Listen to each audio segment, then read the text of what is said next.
Olá, a Comissão de Infraestrutura do Senado Federal criou uma subcomissão para tratar especificamente da aviação civil. E quem conversa conosco sobre esse assunto é o senador Eduardo Braga, ele que é relator dessa subcomissão. Senador, muito obrigada pela sua presença aqui no nosso programa. Como o senhor elencaria para mim a lista de desafios da aviação civil que levou o Senado a tomar esse tipo de decisão? A lista ela é enorme, mas acima de tudo é uma questão de fazer com que o Senado respeite o usuário da aviação civil nesse país. Porque quando você conversa com a ANAC, com a Infraero ou com os representantes das companhias aéreas, eles vivem num mundo e os usuários da aviação civil vivem em outro, porque eles acham que tudo vai bem, que tudo está certo, e quando você vai conversar com o usuário nos aeroportos, dentro dos aviões, nas cidades, ou seja, no mundo real, todos reclamam da aviação, porque é cara, porque tem um serviço de baixa qualidade, porque atrasa, porque tem cancelamentos de voos, porque os aeroportos não prestam os serviços como deveriam prestar. A segurança e manutenção também é elencada nessa hora? A segurança e manutenção com certeza é elencada, principalmente na aviação regional. A grande maioria dos acidentes aeroviários que nós temos tido no Brasil nos últimos anos, em proporção, são na aviação geral, ou seja, ou em táxi aéreo ou em aviação regional civil. A grande aviação civil, dita das grandes empresas, seja TAM, Gol, Azul, Webjet, etc., essas, graças a Deus, a gente tem tido um índice de acidentes bastante, dentro dos padrões internacionais, bastante compatível com o padrão internacional. Mas a aviação regional, não. A aviação geral, não. E a aviação geral tem sido cada vez mais usada nas regiões isoladas do Brasil como aviação civil, porque não existe voos regulares para a grande maioria das cidades da Amazônia. Senador, eu lembro que em 2009... o IPEA anunciou que das 14 cidades que sediariam Jogos da Copa, 12 das 12, 10 não tinham aeroportos em condições e nem teriam na época dos Jogos. Quer dizer, por que na aviação civil a gente está sempre correndo atrás do prejuízo? É certo que a aviação civil está crescendo muito no país, né? Como no mundo todo também está acontecendo. Mas falta planejamento quando vai se construir um aeroporto, quando se pensa nas rotas. O que é que acontece que gera essa situação que parece que nós estamos na década de 70 e não nos primeiros anos do século XXI? Eu acho até pior. Eu acho que na década de 70 os nossos aeroportos, medidas proporções, funcionavam melhor. Medidas às proporções. Funcionavam melhor do que funcionam hoje. É verdade, o crescimento do número de passageiros no Brasil na aviação civil é bem maior do que a média internacional. Isso é um bom problema. O Brasil hoje chega perto dos 100 milhões de passageiros. É bom problema, mas não tem gerado solução, né? Mas é um bom problema de qualquer forma. Pior seria se nós tivéssemos um péssimo serviço sem um mercado que demandasse novos investimentos. Portanto, há um mercado para demandar novos investimentos. Por isso é que não dá para entender como o problema não é solucionado. A minha avó, que não teve a oportunidade de aprender a ler e a escrever, ela dizia o seguinte: meu filho, o que não tem solução, solucionado está. Não é? Não é o caso, tem solução. A solução passa por uma política de privatização de alguns aeroportos, de um planejamento integrado, onde nós possamos pegar recursos provenientes dos aeroportos mais viáveis do plano de negócio da aviação civil, para que eles possam, via poder público, subsidiar os aeroportos da aviação regional. E assim você criar uma desconcentração da malha.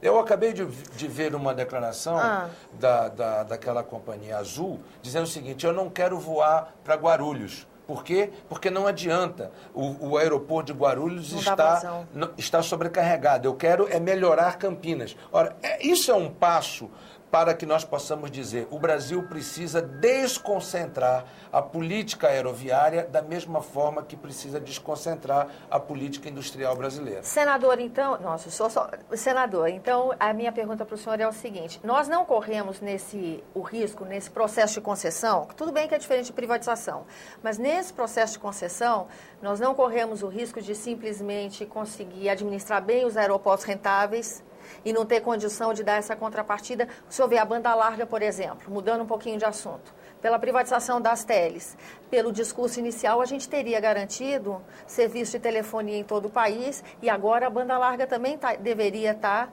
nesse bojo. No entanto, é uma dificuldade. Eu vejo o senhor mesmo lutando por isso. Nos aeroportos, a gente corre risco, no processo de concessão, de ver a mesma coisa acontecer? Sim, se o governo brasileiro não fizesse o dever de casa. Veja, a privatização não, a concessão para a iniciativa privada de apenas 3 aeroportos deverá criar um fluxo de caixa para a Infraero da ordem de 24 bilhões de reais. Se esses 24 bilhões de reais forem investidos na modernização, na melhoria dos aeroportos da aviação regional e dos aeroportos de outras capitais, é claro que nós vamos desconcentrando a política da aviação civil no Brasil e vamos dando continuidade a uma política de fortalecimento da aviação regional. Mas não basta apenas isso, tal qual na banda larga. Não bastaria apenas a concessão privada. Por quê? Porque o empresário só bota dinheiro onde ele tem lucro. Enquanto que o governo tem a função social do investimento. Ora, nas regiões mais subdesenvolvidas do país, como as regiões isoladas da Amazônia, do Nordeste, dos grotões, é papel do Estado viabilizar por investimentos sociais a melhoria na aviação civil, que não é apenas uma questão de conforto, é uma questão de qualidade de vida. O tratamento fora do domicílio na Amazônia passa pela aviação civil. Se você não tem uma boa aviação civil, você morre por falta de atendimento. Isso acontece no meu estado. Mas também não é apenas uma questão de saúde, é uma questão comercial, porque a integração comercial dos grandes centros comerciais com estas cidades não se dá por estrada, porque não se consegue abrir estrada na Amazônia. Não pode ser feita pelas hidrovias, porque as distâncias são gigantescas. Portanto, tem que se dar pela aviação. Ora, se você não tem uma aviação com uma tarifa justa e se você não tem aeroportos em condições de funcionamento, você relega essa população ao descaso e ao isolamento. E essa situação que o senhor descreve dá a justa importância do que é a aviação regional nesse país? Dá a justa importância e mais do que isso, é a nova fronteira. Veja, nós temos na região da Amazônia uma fronteira agrícola que avança até Mato Grosso, Rondônia, Acre, etc.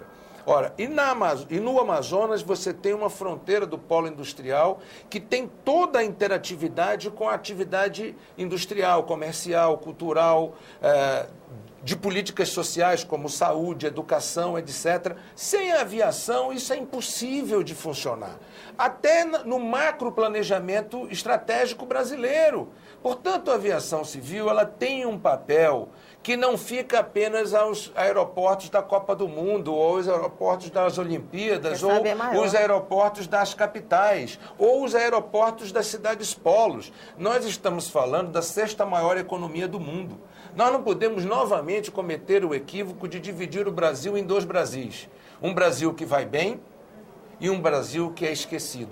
Nós queremos integrar pelo Plano Nacional de Banda Larga, queremos entregar pelo um plano de aviação civil que possa olhar para a aviação regional e resgatar a mobilidade intrarregional e intermunicipal nesses grandes municípios dessas regiões periféricas e queremos fazer com que o Brasil se prepare para o futuro, dando oportunidades iguais para todos os brasileiros. Senador, muito obrigada pela sua presença aqui no nosso programa. Eu que agradeço. E a você que nos acompanha, muito obrigada pela atenção.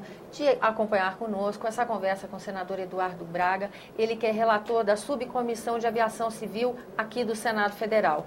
Eu sou Tânia Horman, esse é o programa Argumento, e se você quiser entrar em contato conosco, o telefone é 0800 61 22 11, a ligação é gratuita, ou acesse www.senado.gov.br/TV.